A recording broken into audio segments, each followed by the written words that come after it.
The Iroquois Confederation, they had a system that came through the peacemaker, the Clan Mothers Council. Through this system of governance, they maintained peace amongst all of those different factions for more than 200 consecutive years. It's the only time that we know of in all of recorded human history then became an inspiration for then the American Constitution.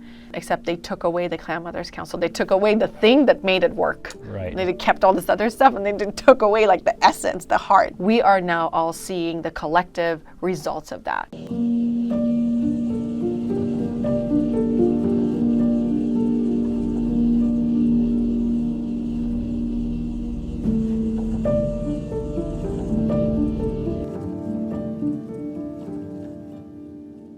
Hello and welcome to another episode of the Blue Hour podcast, where we explore the minds and the worlds of visionary artists and creators. This week's episode is quite special, not just because of the guests, but also because of the location where we got to film. Inside this Mongolian yurt on top of the California hills, in this little valley with lots of nature, as you're gonna see in the B-rolls. It was such a magical place to be in, and also this hut was handmade by Mongolians and imported here and rebuilt by those same Mongolians on location. So it had this very magical feel to it, as you're gonna see in the footage.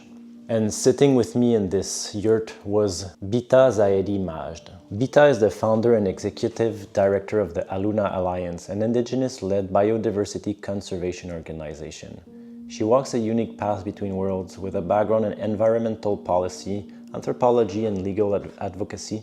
She also has been a devoted student of Indigenous wisdom keepers and plant medicine teachers across North America and South America, India and Africa as well since 2007.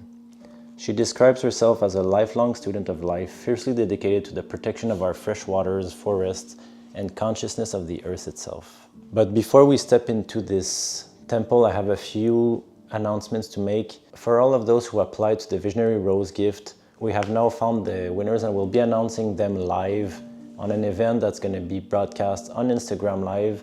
And also for all the people that applied, you'll receive a link in the next few days to join a live Google Meet where we'll be announcing the winners. And that will happen on December 15th. So stay tuned to our Instagram at Roze Umbra and on our newsletter too to have the details coming your way. Now let's step into the Blue Hour with Bita. Welcome. Thanks for joining me here in this beautiful location, taking the time to sit down with me. I have so many questions for you. I mean, I've been looking through your work, and there's so much you have done and you are doing like in the present.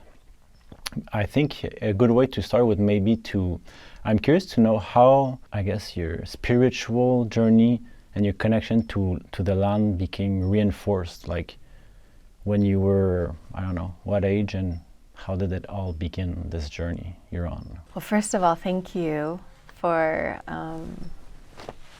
creating this space for us to entangle. Mm-hmm.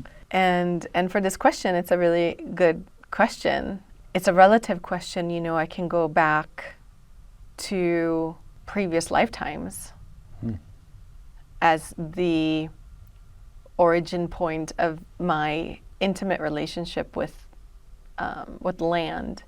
I mean, I'm very open to learning So we could about do that, yeah. or, you know, I can go, or, you know, just to kind of abbreviate that journey a little bit, I can start from this life. And in my childhood, I've always, ever since I was a little girl, I've had this like sense of familiarity in nature.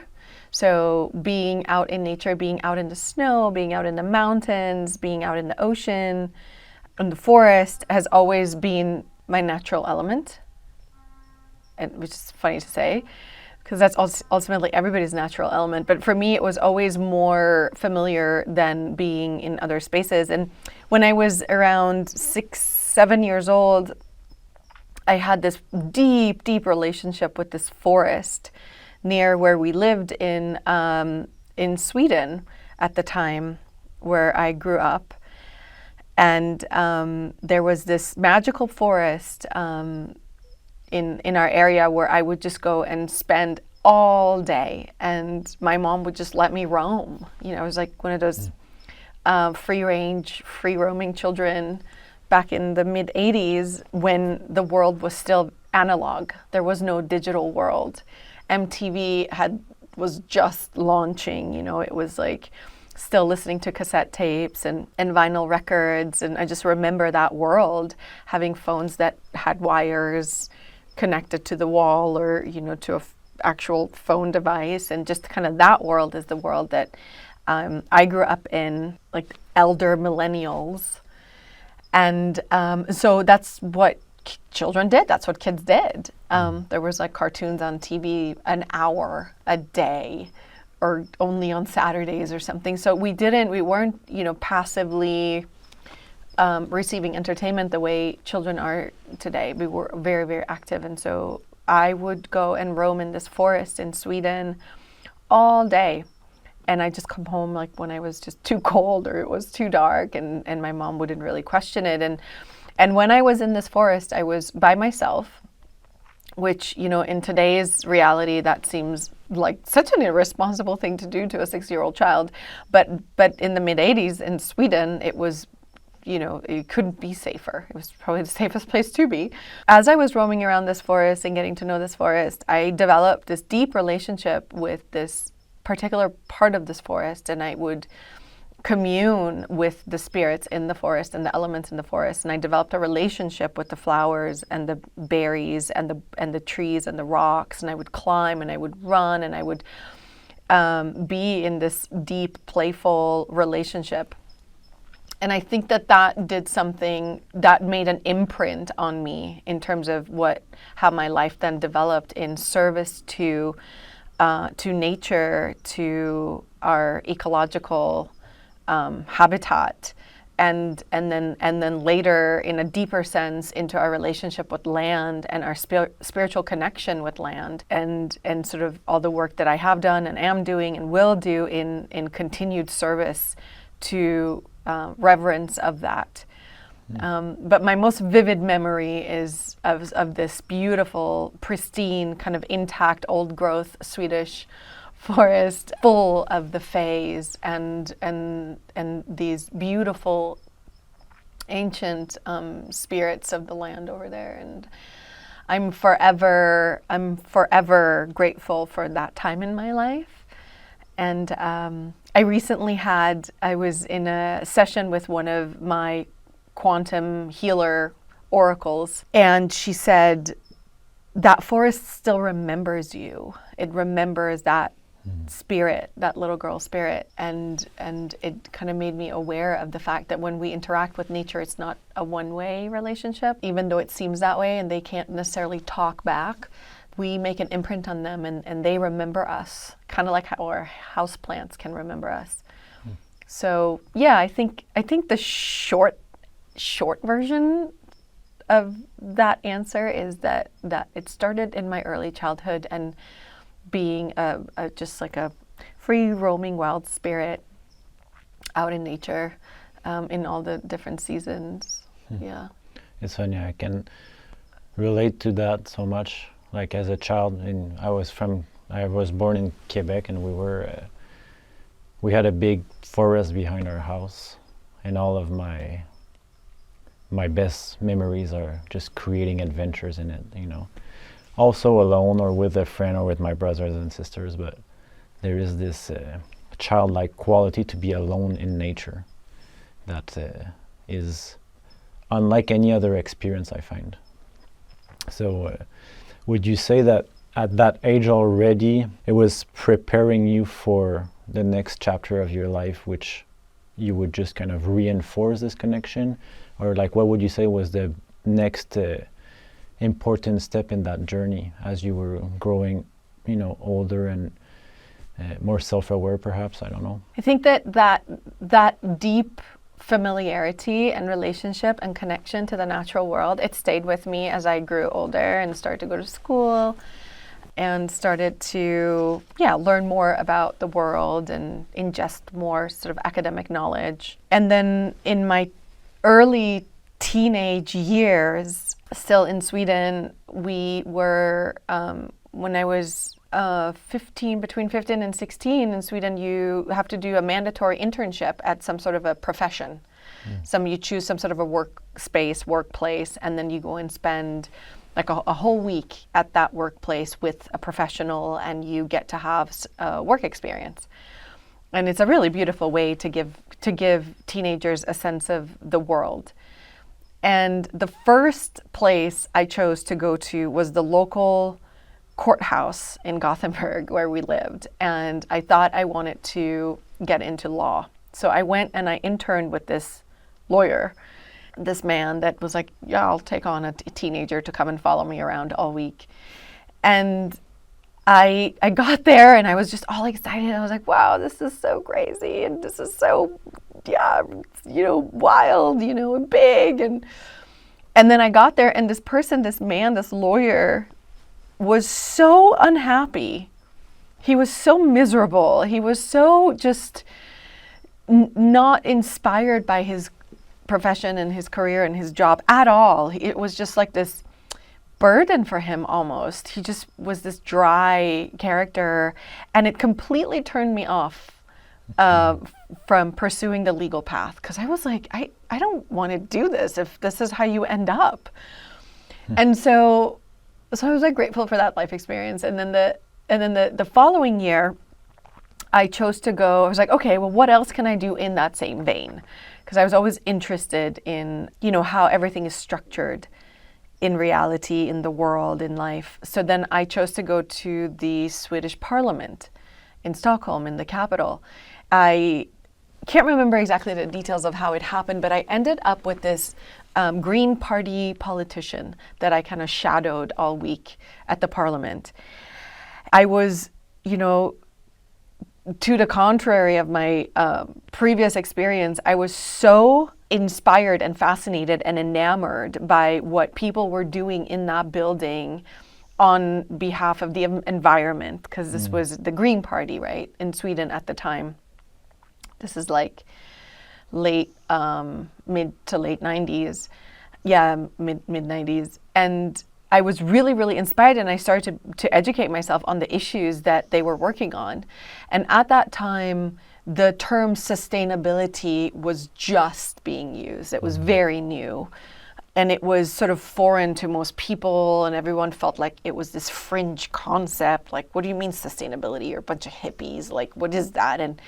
But this group of Swedish politicians at the time were really wanting to infuse a sense of how to create a sustainable economy, a sustainable social system, a sustainable relationship to the extraction of natural resources, and just kind of infuse the world's sustainability into the policymaking.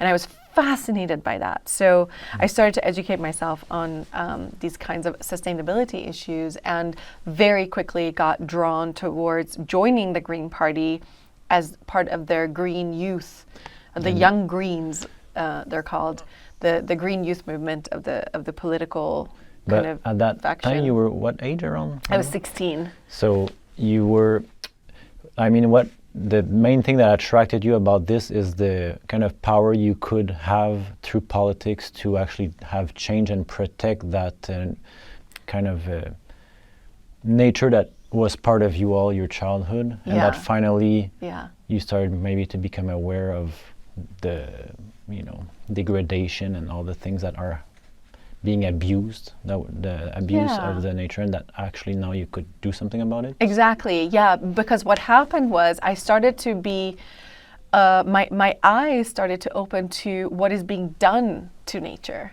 and to the natural world.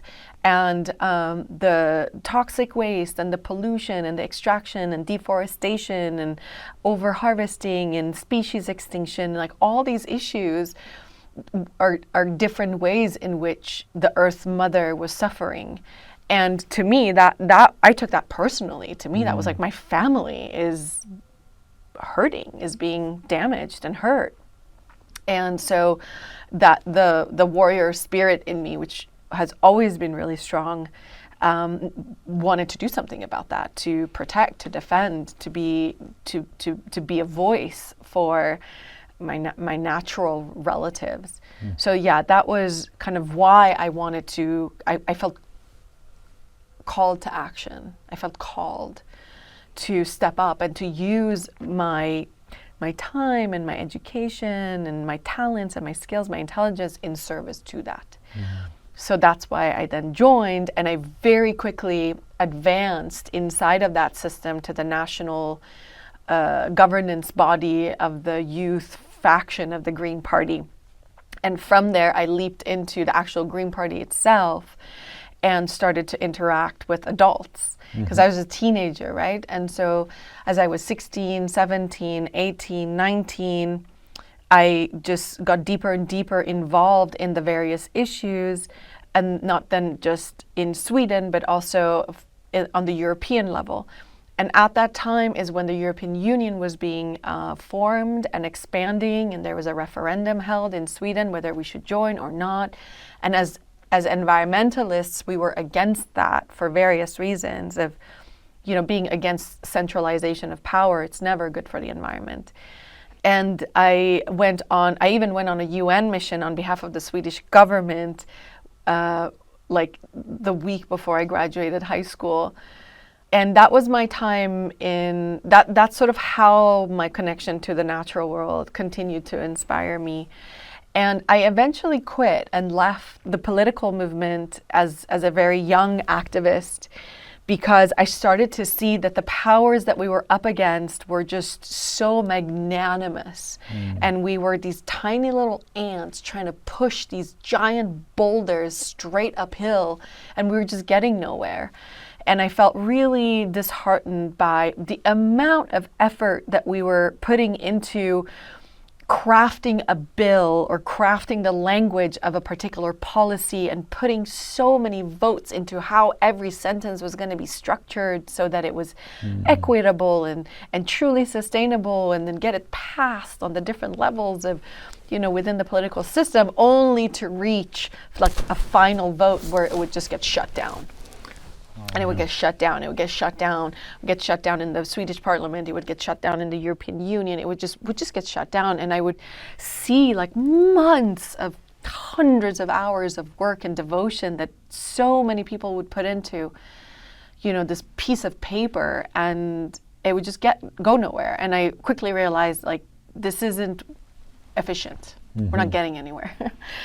And so I eventually transitioned out of being involved in kind of environmental political action at that time.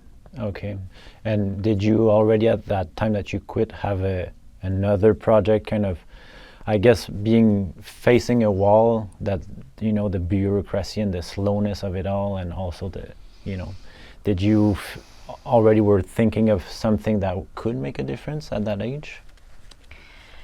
No, not at that age. I didn't quite know really what the answer was at that age. I just knew that grassroots activism on behalf of environmental conservation and protection just wasn't getting us to the place that we needed in the amount of time that we had. So I just kind of let it go, and I focused more on my academic studies, and I was in an international high school program that was very rigorous, and so I just kind of dove into that and excelled there, because I've always been deeply fond of learning and just a continuous student of life. And so what did you study at that time? Just different subjects in high school, economy, biology, English literature, math, German, all that stuff. And then when it was time to apply to universities, I wanted to understand human culture. I wanted to understand humanity. Also because I was, born in Iran, raised in Sweden, speaking multiple languages, having family all over the world, very well traveled at that time because of my mother being and her wanderlust.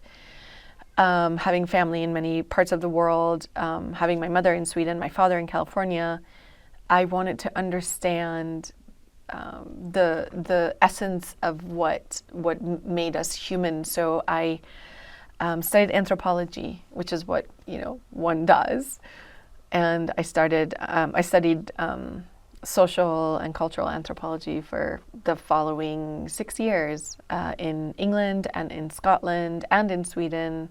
In my studies in anthropology, I started to understand that this bond that we have with what we call nature, which is really truly our essential home, it's universal. It's universal within Indigenous communities, and it's really deep and ancient. And I started to really see the different layers of that. And so I knew that I was going to devote my life. I just knew it intuitively, innately. I always knew that I was going to devote my life to being in service to our ancestral and ancient relationship to land, and that it's not just this physical relationship, but it's actually a deeply spiritual connection that we have with the lands of where we're from and where we settle, and to kind of understand that and to be in service to that. So that's sort of like how that trajectory worked out. Do you think because of you've traveled a lot and your roots have been, growing in different lands, that help you to understand, like, through probably feeling as a Cancer rising, like which land connects you to what type of, the egregore of the place, and was that something you experienced when you travel, like feeling the different energies of the land and their roots? Like, do you feel that intuitively or spiritually? Yeah, I think that had a lot to do with it. And I think that, or I feel that I was born in Iran, I was born in Tehran, and my father's from the northern parts of Iran, my mother's from the southern parts of Iran. And for the first 5 years of my life before migrating to Sweden, I grew up in Shiraz. And the essence of the land there, the wind, the smell of the trees and the flowers and the earth, it's just so strong. It's so vivid, it's so alive, it's poetic even. And so I feel like this relationship to land is just so deep in my bloodline, in my lineage, in my system. And then getting ripped away from that as a result of war and as a result of a theocratic regime that my mother did not want to live in, and then being transplanted to a completely different habitat. Sweden and Iran, they're just very, very different cultures and different elements. I think that also did something to me where, like, to your point, it's like, okay, I have roots, but now I need to replant the roots in a different soil, but it's still soil, it's still earth, right? It's still the same earth, but it's a different part of the earth. And so what are those similarities? What are those differences, and where do they come from? And then spending a lot of time in California because of my father and my paternal side of the family, and just like a whole different energy here altogether. And that just made me really curious about what is it that gives us a sense of identity of who we are and where we come from. What is it that gives us a sense of meaning and foundation in life? Because ancestrally, I have a strong connection to my ancestral lands. So I'm not a hybrid, like I'm a fully Persian person. But then so having that, but then having to recreate that in a completely different environment. And when you're very sensitive, like you said, like having that Cancer rising and you tune in with that, there's just so much information to extract and to be curious about there. So I think that was the driving force in my academic studies when I studied other cultures, and particularly Indigenous cultures, and writing different ethnographies. That was like the core inquiry behind the research that I did, and the studies that I have a question. Like, you say connection with the land, and it makes me think, Because, there's the land, and then there's the culture that comes on top of it, and the culture, throughout the ages shifts. Sometimes there's no one inhabiting it. Sometimes there's a very strong, dominant culture. Sometimes there's a weak culture. So I'm wondering, do you think those roots are actually more connected to the culture or to the vegetation that lives on the culture? If it's the climate, the type of sun rays that hit this land, the trees that grow there, the fruits, the vegetables that grow there, and all the things. Yeah, so the word human, it comes from the word humus in Latin, and humus means soil, right? So when you think about it, we are made up of all of the elements of where we come from. We are literally made up of the same compounds and molecules that make up the place where we were made, where we were created. So our bodies, our actual essence was made up of the earth, the soil, the air, the water, the minerals, the warmth, the rays of the sun of that place. And each place has its own signature combination of that particular formula. And so when we're not really different from that particular forest or that particular mountain of where we come from. Because we are literally made of the same thing, and essentially we return back to that as well. I don't really see a separation there. I just see us as an extension of that in human form. Would you say then the culture is like the first is the minerals, is the 4 elements, then the culture in which you're born itself is kind of like a personality that is created from those elements as well? Therefore, when you're born in a specific location, you have the body of that place, but also the culture that is made of those elements. And then in other traditions, like Jung talks about this a lot through his study of different dreams and different cultures, how they differ. It's like also you inherit the ancestral wisdom or even deities of the place you're born. So I think his main discovery came because he had an Indian patient that was visiting him in I think it's in USA perhaps, or in Europe, and the patient kept having dreams of Indian deities, and he didn't understand that, what was going on, until he went himself to India years later and started learning about all the culture there, and then was relating it to that, because she actually was from wherever he was, but her mom was pregnant and had the baby on the Indian soil and then came back.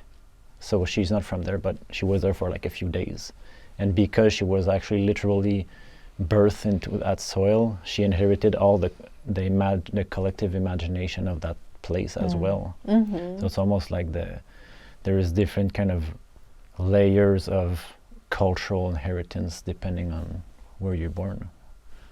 Is that something you've ever thought about, or also is integrated in what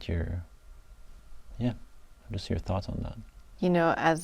As a cultural anthropologist, it's something that I've pondered many times and really sat deeply with many times. What is culture and where does it come from? What informs culture and how does it get transferred from one person to the next and from one generation to the next, and what influences it, and how does culture evolve? How is culture shaped? And there's just so many factors that goes into it, from everything from the spiritual realm and deities to just the physical circumstances of a place, or even the socio-political circumstances of a place. But very much like you said, the land came first. The land is our mother, right? The earth mother, or Mother Earth. The land really did come first, and then on top of it came humans, and then with humans came culture, because of our relationship to the spiritual realms, because of our relationship to really the entire cosmos. The fact that we have memory, the fact that we have a psyche, the fact that we have dreams, all of this informs the specific culture of that specific place, also in relation to the spirit of the land and the living beings, seen and unseen, of that particular part or bioregion of the world. And it's really fascinating to be present with that. So, I'm Persian ethnically, but I grew up in Sweden. Were you born in Sweden or? I was born in Tehran. Okay.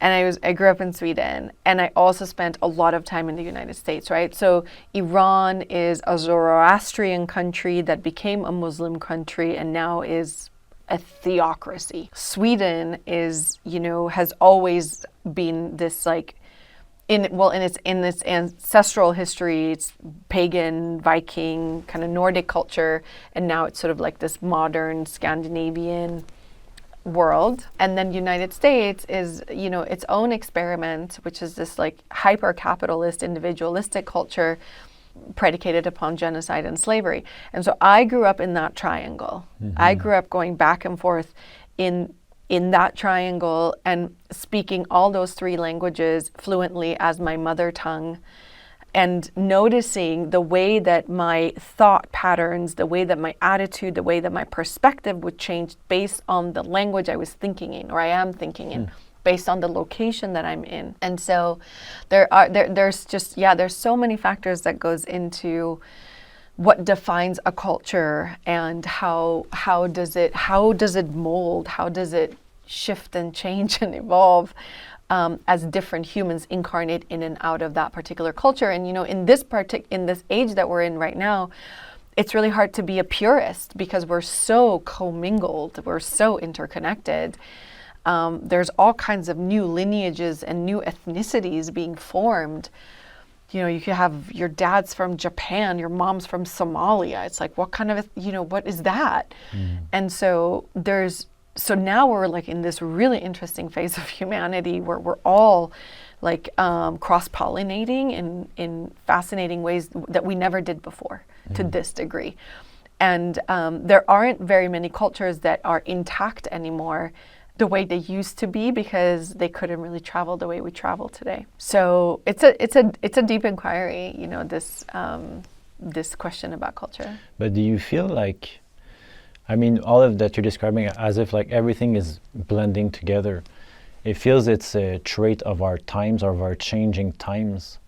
Do you see, with your perspective and vision, that this is all part of this kind of cosmic dance that eventually will lead into kind of a more united place? Is that something you foresee? What's your perspective on the near future and the kind of a more extended future in that regards? My vision, my prayer is that we have an extended future.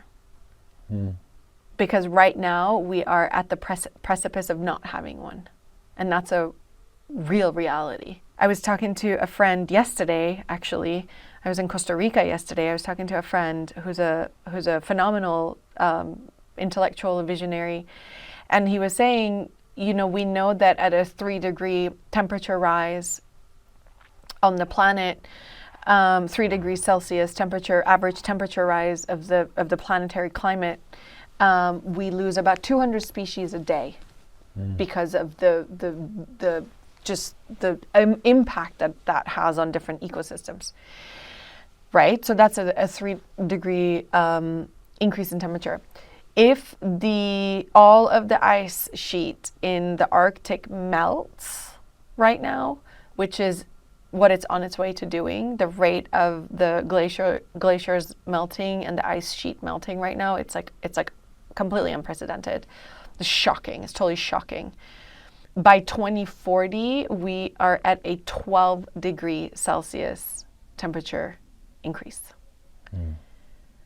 That drastic difference in global temperatures makes this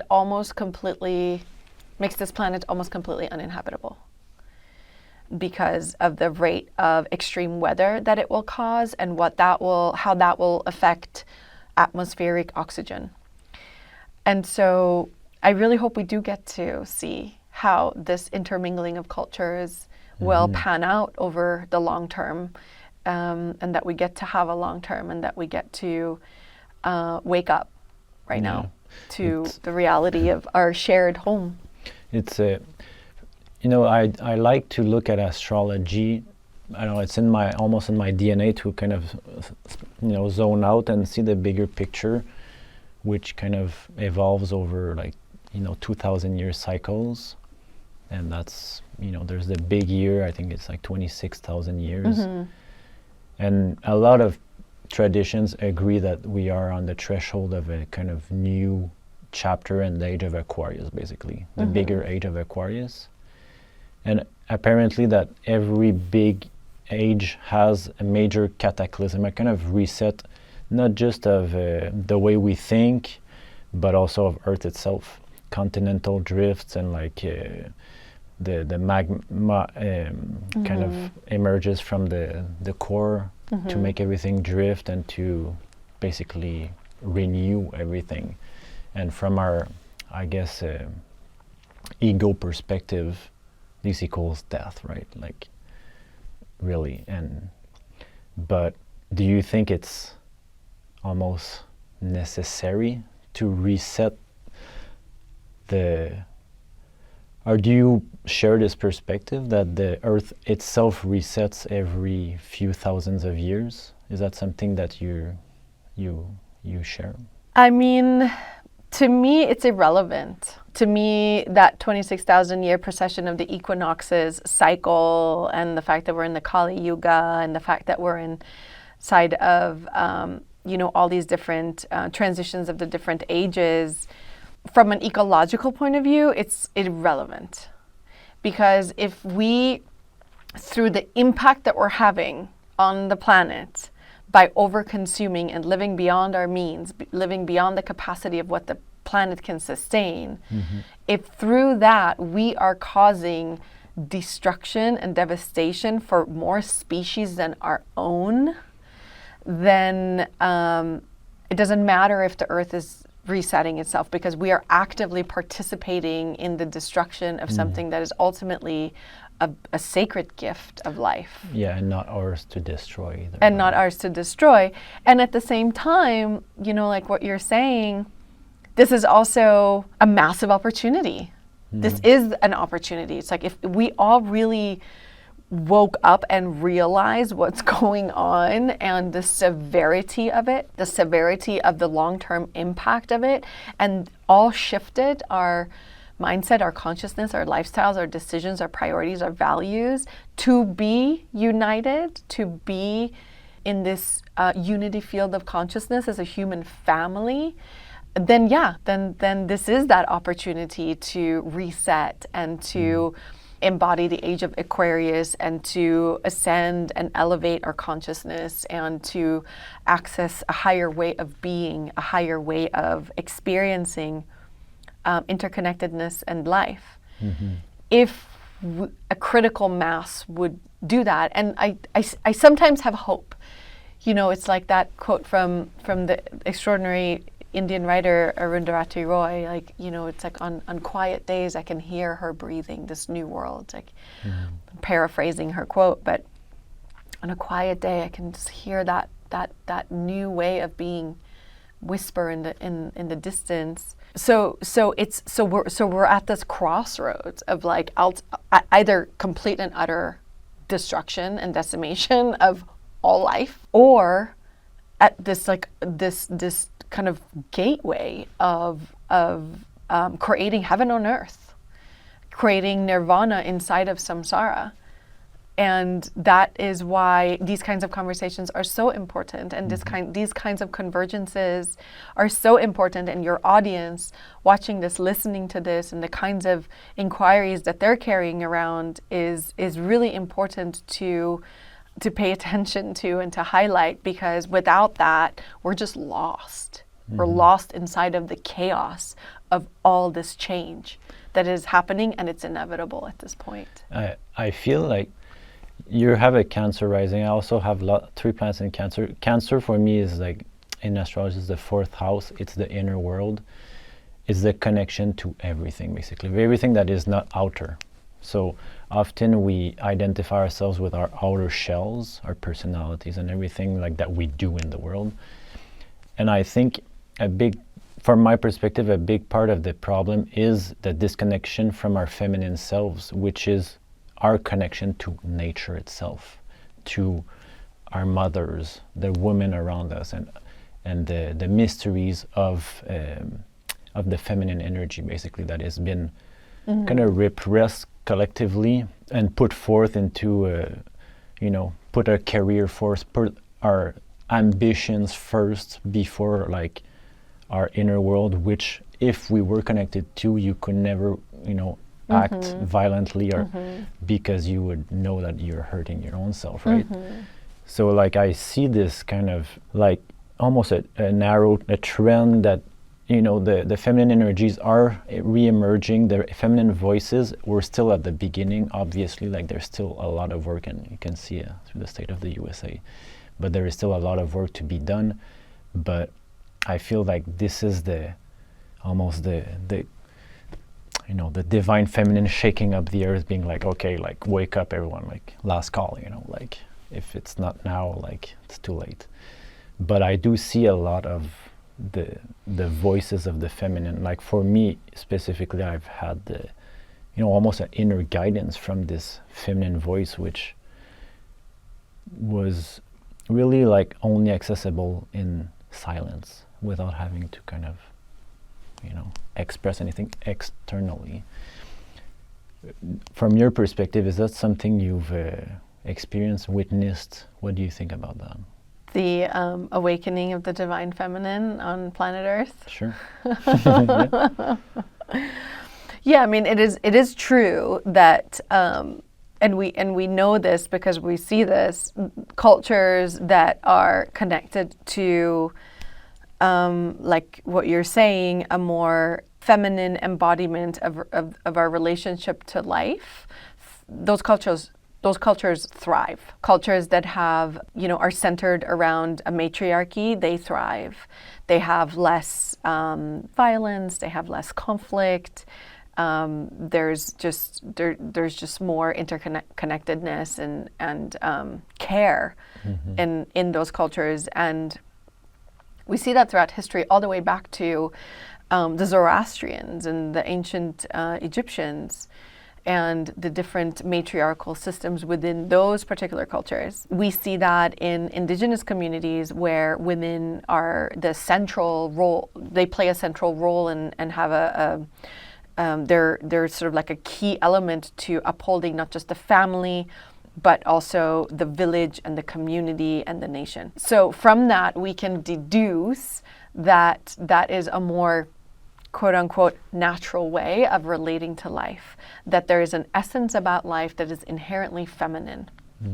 On a biological level, we are all powered by the mitochondria inside of our cells, right? That is what gives us ATP, what generates ATP, what gives us energy, what keeps us alive. It's all of the mitochondria in all of our cells. And we all inherit our mitochondria only from our mother. We don't inherit it from our fathers. So technically, the thing that actually generates life inside of us is what comes through our maternal line, right? So that's sort of another example in which nature is trying to show us, like, there's something about the maternal feminine energy inside of the polarities of nature that is more aligned with a life-affirming way to be.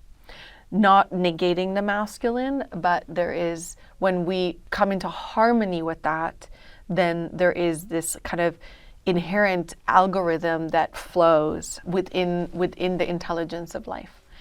And then when we look at a more modern system, if we look at the Haudenosaunee, which are known as also the Iroquois Confederation, like the Mohawk, which is a colonial term for the Haudenosaunee, but the Iroquois Confederation was a collection of many different interconnected nations in the eastern part of the United States before it was colonized. And they had a system that came through the peacemaker, through the Great Law of Peace. And within that system, they had their method of governance was through the Clan Mothers Council. And the Clan Mothers Council were the clan mothers from all the different tribes, all the different sort of interconnected nations would gather in council, and the clan mothers were basically the elder women of the community that were the most connected to the earth, and were sort of the carriers of the voice of the earth. And they would gather in council, and they would collectively make decisions on behalf of all of their nations. And I believe it was like 200 different nations at the time. I believe. I could be wrong. I've got to fact check that, but something along those lines. And they would make collective decisions about what to do about resources, what we call resources, what to do, how to maintain peace, when to go to war, who would go to war, why to go to war, and how to distribute wealth, how to get along. And through this system of governance in the Iroquois Confederacy, they maintained peace amongst all of those different factions for more than 200 consecutive years. And it's the only time that we know of in all of recorded human history that there has been peace between neighboring nations for 200 consecutive years.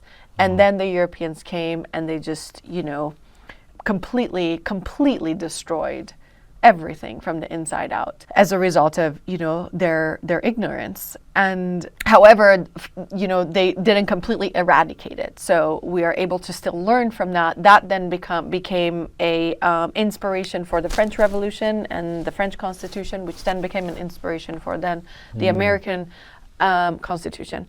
And what the American Constitution is ultimately based on, except they took away the Clan Mothers Council. They took away the thing that made it work. Right. And they kept all this other stuff, and they took away like the essence, the heart, the thing that actually made everything else work. It's like, guys, which part of your body are you thinking with? And so we know, so there's examples like that where the wisdom, the vision, the voice of the women, of the mothers, of the or even the men that can really tune into that particular intelligence, like you're saying, that promotes life. That creates a society where everyone thrives, everyone wins. Because it's not self-serving, right? It's a circular way of thinking. In that regard, we know that is ultimately something we do need to shift towards, and we do need to transition towards.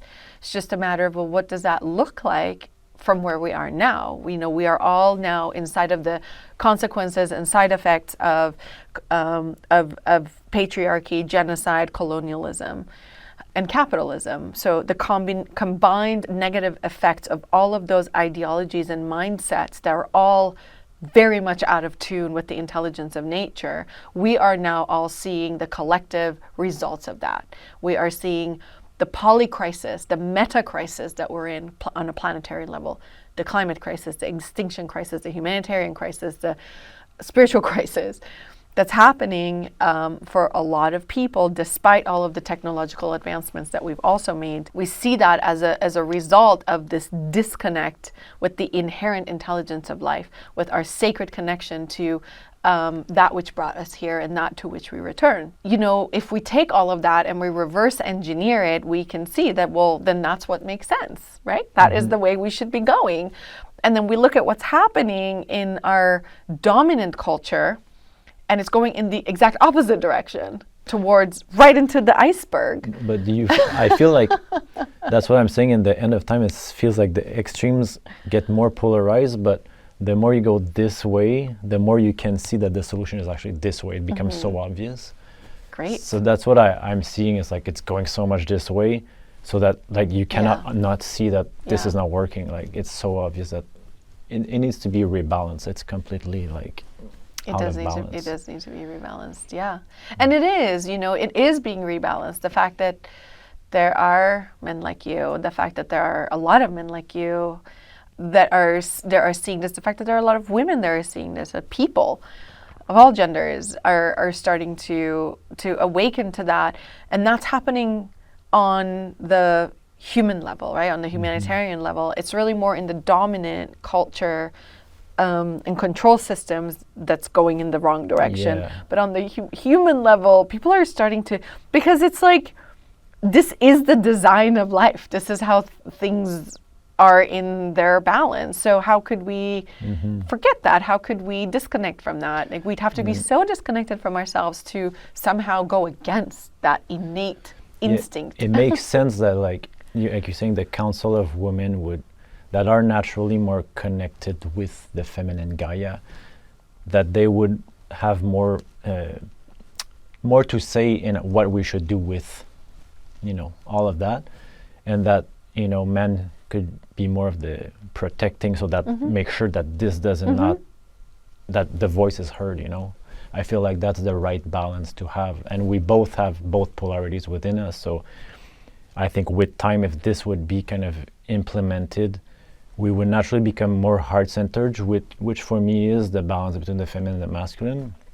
And I saw, like, I went to Hawaii last winter, and it became obvious that like the perfect balance exists in these tropical islands, where water, the feminine qualities, is surrounding it with lush, good climate, and then there's also the fiery core of the masculine that is there. And when they're perfectly balanced, it creates all this abundance, lush nature, the green, the heart center, the fruits that everyone can feed off of.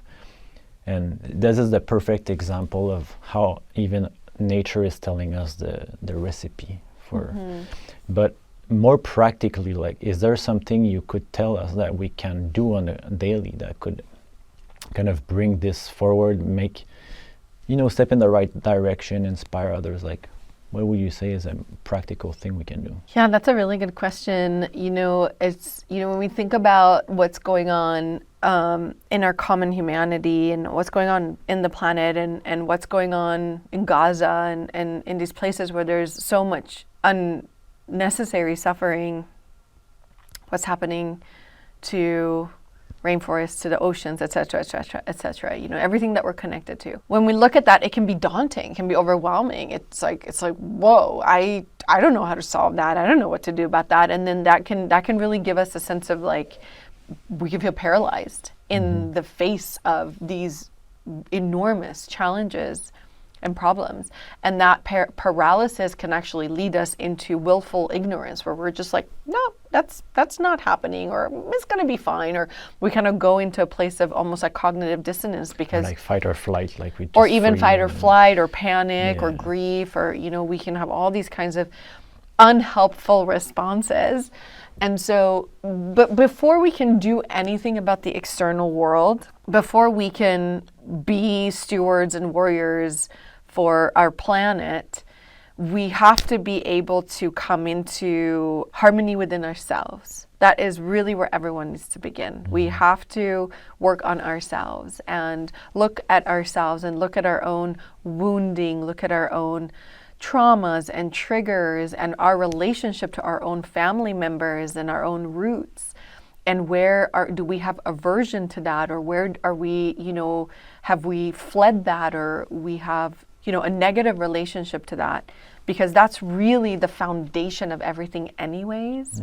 So doing, whatever it is that each of us can do in our daily lives as our next step to work on our own personal healing and our own personal awakening process is really the best and first place to work. Because ultimately, it's like, when we can transform our own inner being, our mindset, our consciousness, our relationship to our relations, then the external world automatically will come into harmony around us, right? So there's no point going out there and trying to protect the forest when you are full of anger inside, and you're full of dissonance inside, and you haven't talked to your mom for 6 months, and you fucking hate your dad, and you're estranged from your whatever those familial challenges are. That's really our work. That's really where we need to start, to come into right relationship with our own roots, our own self. And then from that place, then we can step out and guard that forest, protect that forest, or whatever it is that we feel called to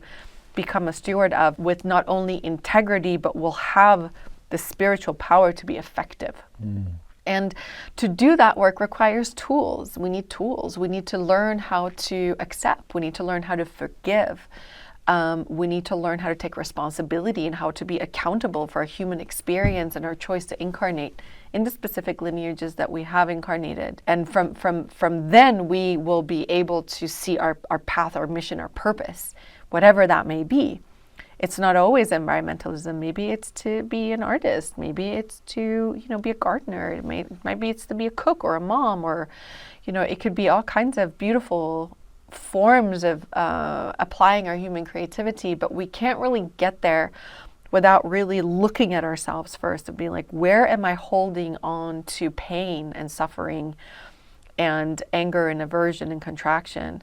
Because ultimately that is what we take with us when we depart from this life anyways. So we want to make use of this precious sacred gift of being alive to advance our soul, also our soul's journey and our spiritual evolution. So life will inevitably throw all kinds of challenges in our way, put all kinds of hindrances and obstacles and pains and traumas and wounds in our way so that we have this material to work with to expand ourselves. And so pursuing those tools and those resources is the best way anyone can start to be useful and helpful in not only their own lives, but in the lives of people around them and also in the world. And what I have found is that turning to the indigenous cultures of our planet is where the most effective tools and resources are still available, because they, to a large degree, and I'm generalizing here, but I really can, because I've been observing it and participating in it for almost 20 years now. That's where these tools have been protected and guarded and tended to and passed on from generation to generation of how do we sort ourselves out and come into right relation with our external world. Can you share some of those tools? Yeah, sure. I mean, just because we just co-hosted a retreat this past week that I'm coming from, we had our amazing Hawaiian elder Kumaramzi Tom share the teachings of Ho'oponopono from the Hawaiian tradition, right? And Ho'oponopono has been commercialized through this book, Zero Limits, that came out, that most people believe it's a forgiveness practice, it's a healing practice, transformation practice that basically is like these 4 phrases. Please forgive me, I'm sorry, I love you, thank you, right? That's what most people think Ho'oponopono is. And it's, the way Kumaramzi talks about it, it's close. It's like the fruit that fell really far away from the tree, but it's not really the tree. It's just like a far away fruit from the tree. And the essence of that practice, which it's a whole path of study, has to do with ancestral forgiveness, where you, on behalf of yourself and your ancestors, ask for forgiveness of the other person and their ancestors for anything that you've ever done throughout all of time and space that created the circumstances that generated the situation that caused that negative experience to occur, as a teaching for you, as a mirror for you of your own previous actions. So it's deeply metaphysical. And when you learn that practice and you start to apply it, it just transforms so much. It's a cleansing practice, for example. So that's one thing that comes from, specifically from the Hawaiian Islands, just because you mentioned Hawaii. And but from a lot of other indigenous cultures, like in North America, we learn, for example, how to come into right relationship with the water, how to respect the water, how to be reverent with the water, and how to learn in our visceral system that without water we can't live. It truly is life. Water is life, right? Or like in the Lakota language, Mini Wichoni, water is life. And the different initiations that those cultures facilitate for us to come into right relation with water and understand that, well, we come from the waters of our mother, and everyone comes from the waters of their mothers, and so then learn to respect our mothers as the bringer of life, without which we couldn't really be here.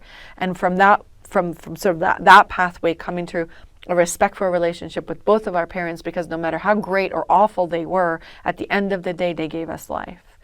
And at the end of the day, we are here, and that is still a gift, no matter how great or terrible our life is. And so to come into that respectful relationship with then our parents and their parents and their parents and our ancestry and our lineage, and just be grateful even though we all have hardships that we have either had overcome or can overcome in relation to those people. So that's, for example, another teaching from the traditions of where we are here on Turtle Island, and just on and on, but kind of learning how to have these tools that we can apply in our personal daily lives and relationships is really, really critical. And it goes beyond just pop psychology. It goes beyond just psychology alone. And it really touches something in the core of our being as part of a family system, which is just so critical, right? That we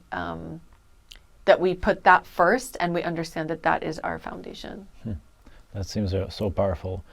I have myself a very specific connection with water. Like, it is such an important thing, and I do see the imbalance manifested in kind of a symbolic way in the world through water. Just like the water we have access to is so, chlorinated, so it goes through right-angle pipes, metallic pipes, destroying the structure of the water. That we have such a disconnection by nature in our culture from water itself. But water is kind of the bringer of life, literally from the plasma, right? And the oceans that we eat from. And there is, I don't know, I see how it's kind of everything is twisted in our relation with water, and how we use it, and how we don't understand that it's the most mysterious element of the universe. Like, everything comes from it, but it also has so much properties that, if understood, could change. Science is changing science actually in many ways, but I think that's very powerful that you bring this up. It's also the Cancerian, is the moon, is the lunar cycles, right? How we're disconnected from the moon, which is also connected with the tides, with our subconscious minds, which we have no connection with, right? It's kind of this automatic program that runs its patterns, and I think it seems to be all connected to what you're mentioning, the water, or disconnection with water, and the feminine principles. So yeah, thanks for bringing this up. I remember a few years ago I went to this mystery school, and this whole mystery school was founded upon this guy that had a twin that died at birth, and that through his childhood, he was most of his childhood absent from the world. He was in a trance, and he was receiving teachings from the elders, the ancestors. And then the reason for this whole mystery school, from his teachings, his story anyways, was because of all the slaughtering of this wisdom that was critical to be brought back to the surface in our times we're living. We need these teachings more than ever. This kind of lineage that he was creating with his teachings was to bring our sort of kind of have this knowledge accessible again. Because a lot of it, you can testify or not, do you think a lot of it is missing, or do we have enough available to actually, has enough of these sacred teachings survived for these critical times, is basically my question. Yeah, definitely. Yeah, that's so cool, by the way, this connection that this twin had with his twin. It's so beautiful, just how we're connected spiritually. But yeah, definitely there's a wealth of sacred knowledge that survived despite all the odds, right, throughout time and history. There's a wealth of knowledge that is still very much alive, despite standing the tests of time. And we refer to them as the original instructions.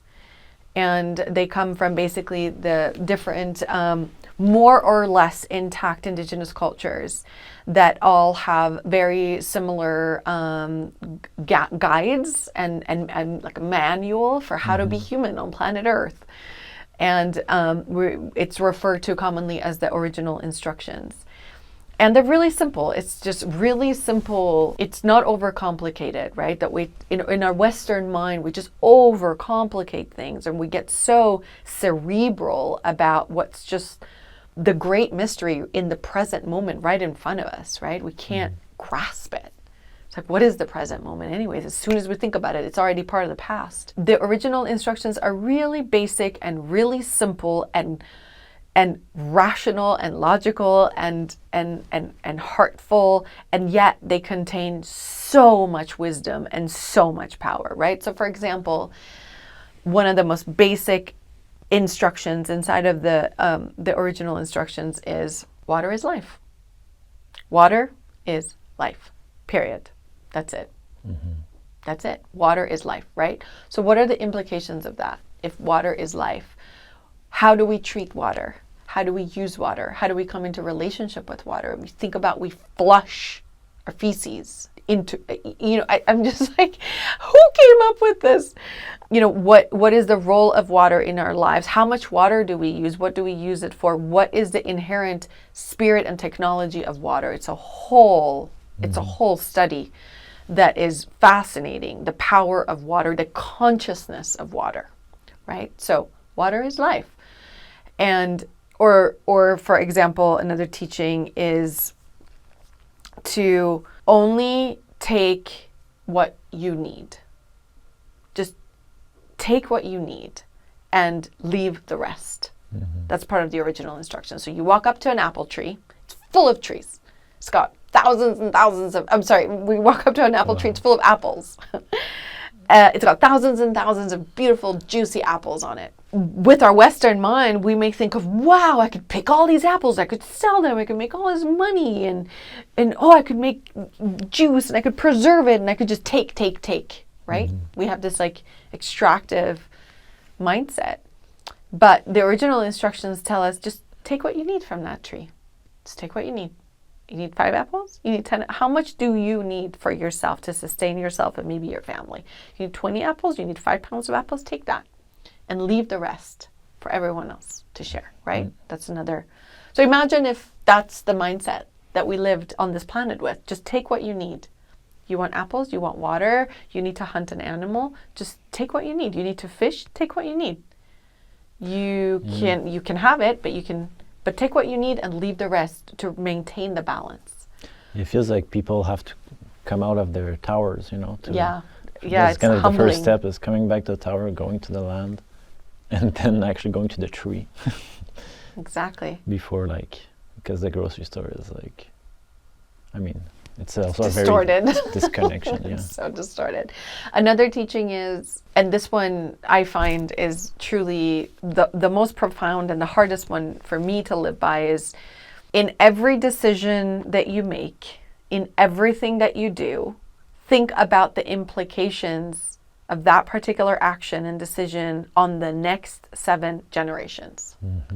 And so if we think about a generation in sort of demographic terms as 30 years, that demographically is a generation is 30 years. Every 30 years, a new generation is born. 7 generations, that's 210 years. So that teaching says, in everything that you do, from the moment that you wake up, think about, how is this going to impact the people that are going to live here, my great-great-great-grandchildren's great-great-great-grandchildren? How is this decision going to impact their ability to pick an apple from a tree, their ability to go fish, their ability to drink clean, pure water? Is it going to inhibit that? Is it going to affect it adversely, or is it going to sustain that? And how conscious am I of that decision? And maybe I do want to inhibit that, but that's a conscious decision I'm making to harm future generations not yet born. Or maybe I want to sustain that. I want to promote that. I care across time and space, 200 years forward. And that alone can be a lifetime of adjustment of how to live according to that particular instruction, for example. So just like that, simple things, but so profound, that change everything in relation to how we can all come into right relationship with life itself. And being given the gift and the opportunity to incarnate on planet Earth right now. And I'm wondering, is this, because you say you brought kind of an elder from Hawaiian Islands for your retreat, is this what you're focusing on right now, is bringing this wisdom, making it available through retreat settings and, all those workshops I'm guessing you also do? Is that your focus at the moment? It's part of my focus at the moment, yeah. Amongst other things? Like what? And other things. I mean, I'm continuing my work in environmental stewardship in many forms, both as a environmental conservation consultant, as a biodiversity conservation advocate and director of a Indigenous-led biodiversity conservation organization. So Aluna Alliance is an Indigenous-led biodiversity conservation organization that does both climate-related environmental projects around the world with Indigenous communities, primarily in West Africa, here on Turtle Island, in Hawaii and other Pacific Island nations, and in North and Central Amazonian region, because these are the, as is commonly known, the acupuncture pressure points of the planet. So we do that, and also as part of this external action healing process, we have, the retreats, the workshops, and these kinds of gatherings where we can come together and sit with the elders and sit with the wisdom carriers and sit with even the various medicines and the various and ceremonial ways to do that inner work and to learn and gain these kinds of resources and this kind of wisdom so that we can go into our lives and into our familial settings and be a force of positive, good benefit to those around us and to ourselves. And that requires us coming and learning, often in person, because that is a really quick way to receive these kinds of transmissions. So we do that as well in the Aluna Alliance. So that's the work that I do with the Aluna Alliance and the amazing team and incredible, family that I have there. And then working, with environmental stewardship with larger organizations like in the United States and abroad on sort of tackling these large-scale environmental problems with effective strategies, and also working on, empowering women and the feminine, especially in relationship to our bodies and our health and our cyclical nature and our rhythmic nature, and how that is such a critical part of the rise of the feminine that you're talking about. It's like we really need to come into a conscious relationship with this like incredible power that is inside of our bodies to bear life and give life and be connected to the elements and the moon and the ocean. And from that place, be able to embody the divine, caring, nurturing, feminine, so that we can raise the children, the girls and the boys, and also raising our communities, our families, that is in service, in reverence to this beautiful creation we get to be a part of. And that really starts for women. It starts inside of our bodies, and it starts in our cycle that is part of our design. So I have some really interesting initiatives in that regard as well that I'm birthing into this world with other incredible women that I'm just in awe of. So yeah, I feel like I get to. Do you want to share those initiatives so if people want to join or like find more information on it, or they're not birthed yet? They're in the process of being launched, so probably by the time this becomes available, you can link the websites or something. Okay. I'm guessing through your social media you'll probably be promoting it as well. It will be known. That is for sure. It will be known. Because there's something really magical being brewed over here, but yeah, I believe that we really, like you're doing, we should all follow our heart. We should all do the thing that inspires us. We wake up and we're like, yeah, I want to do that today. I want to, and it doesn't feel like work. It doesn't feel like something we have to do, but it's something we want to do. And then when we're working, we're playing, and when we're playing, we're working, and there's no distinction. And so the energy that we bring to what we're creating with our day is completely different than having to do something because we have subscribed to a lifestyle we think we should have. I always discourage young people from, it's like, what should I do? What kind of job? It's like, what do you love? Yeah. Do you like to draw? Do you like to ride horses? Like, do you like to speak publicly. What do you love to do? Yeah, I encourage that for everyone. And so I've crafted my life to be a reflection of everything that touches my heart, that inspires my spirit, that gives me a sense of purpose and meaning. So yeah, it's definitely not like a traditional path of any kind. Yeah, and I resonate with that, and that's why I was so excited to talk to you, because you have this natural Aries energy that's just kind of follow your heart and take risks that will empower your heart to be able to express larger and wider. And I feel like you've constructed your life in this way from a childhood, like playing with the fairies and just following your lead in the dark forest, whatever, being expressing yourself in an authentic way. And that's why I feel that your impact is so large and meaningful in the world right now, because you have, you're right on the place where you were supposed to be, because you have been led through your connection with your body, which kind of told you intuitively where to go in your heart. So yeah, I think that's so beautiful, and I think that is also a very, just following what you do it's in itself inspiring to take note of for you. If you're wondering what I should do with my life, well, just look how, hopefully through this podcast, how your path was organically like threaded through your intuition of like past life that you haven't touched upon specifically, and you just were guided all the way to this conversation now, but all the retreat that you were in Costa Rica last night, or to attend. So very inspiring. I just want to check. I have so many questions, and we'll definitely just want to see if there's one before that. Last question. What have you learned throughout your career about the consciousness of Earth?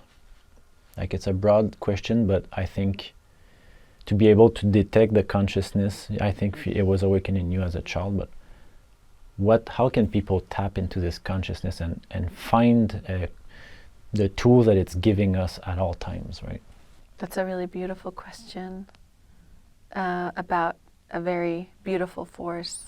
I feel like some of us come into this life with a very organic and strong connectivity to that, and some of us come in with a more dulled sense of the consciousness of the earth. It's not separate from us, right? We are of the earth. We are in the earth, we are on the earth, we are of the earth. And this idea that the earth is separate from us, or nature is out there and we are in here, that's a flawed and colonial mindset. The earth is us. We are the earth. I am the earth. You are the earth. What we see in the external manifestation of the earth is just different life forms that are all extensions of this one spirit, of this beautiful planet that we are all a part of.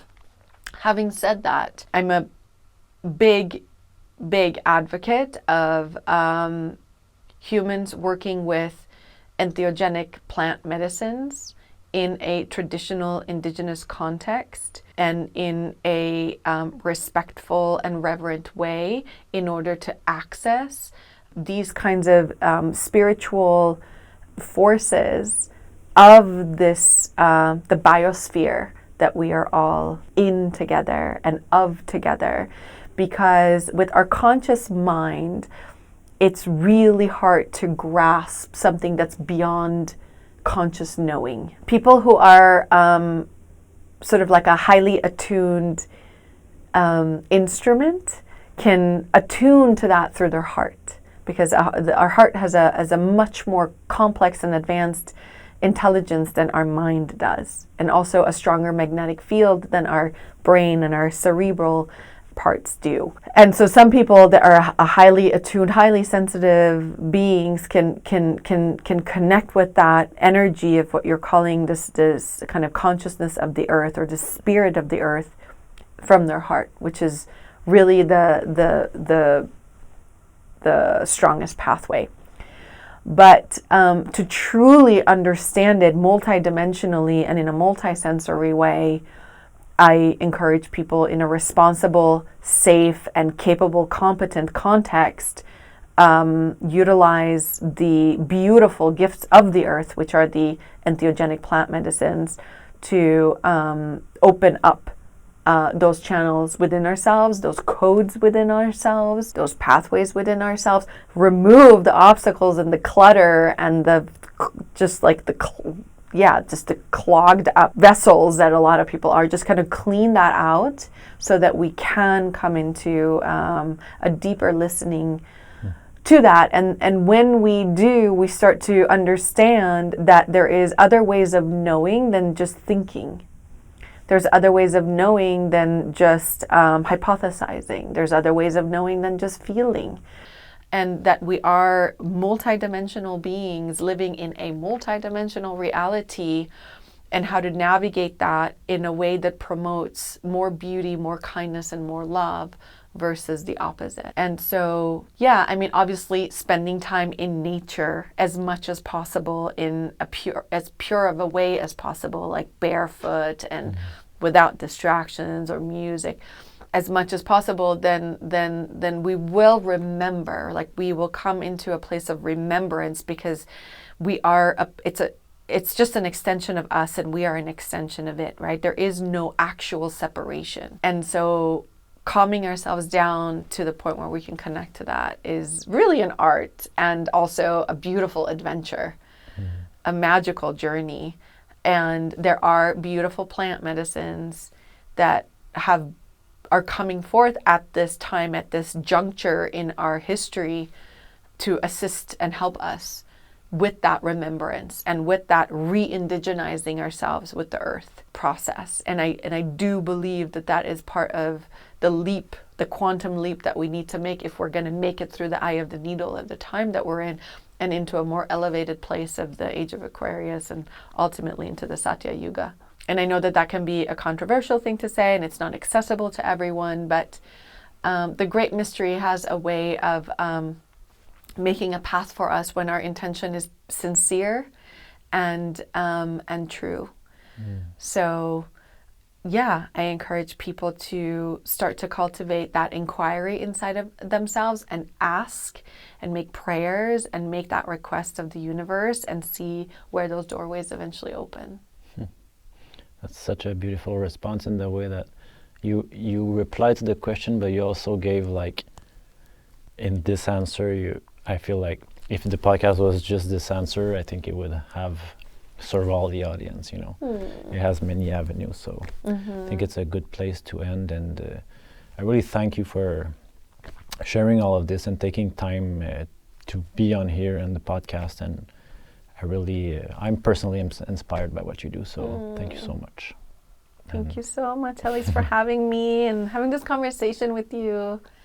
I really I feel so deeply honored that you wanted to take this time, because our time is our most precious resource. It's something that we never can get back.